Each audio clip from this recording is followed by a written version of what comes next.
Good morning.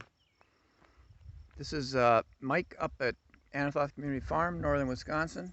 Want to show you another video. This one is about our composting area, how we go about it. This is just a small part of this 2-acre garden area that we use for all kinds of different things. As you can see, we're surrounded by beat up forest. We had a derecho come through here. If you look behind the tree line, the canopy's gone, all the trees are gone, which was really hard and still is really hard. You're looking there at our pigs.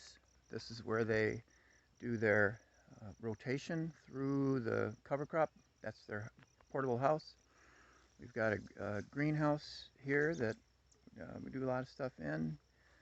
Our garden, raspberries, the corner where we just put in a pollinator garden.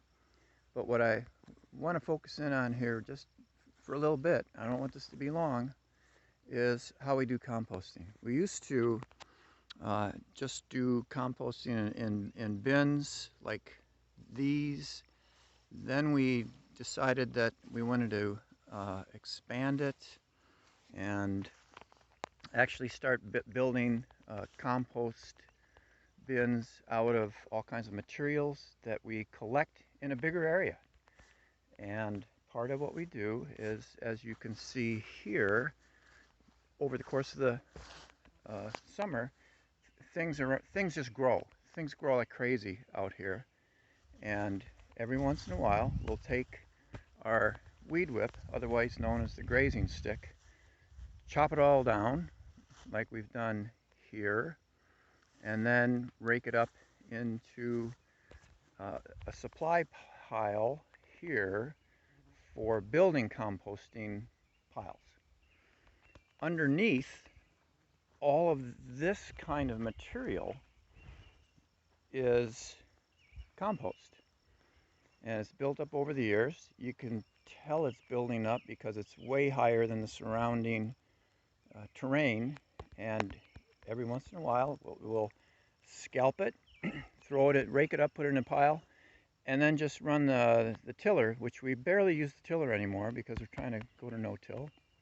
But we will run the tiller through the area where we've cut material for composting into a pile like this. This area here is, I just scalped it a little bit ago. This area here clearly needs to be rescalped.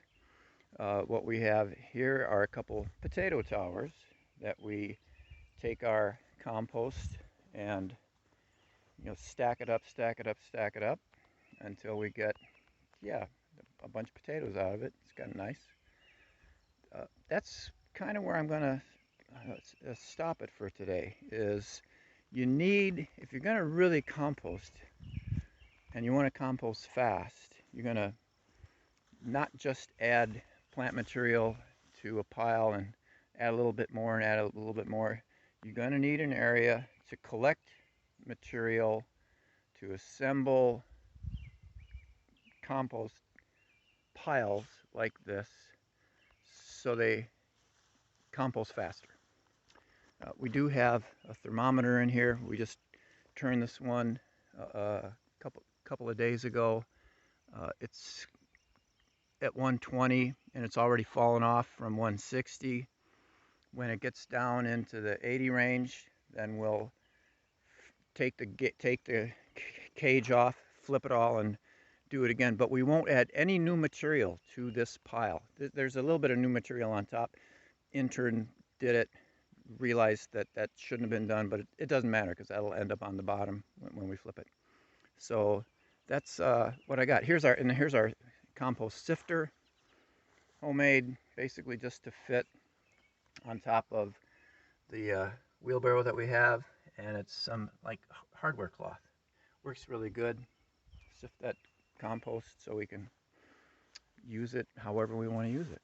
So there it is. You need a composting area, not just composting bins, because everything grows, everything can be used. We chop it down, we bring a bunch of stuff in. You need a big area to set up for composting, at least in my humble opinion. Thanks very much. Have a great day.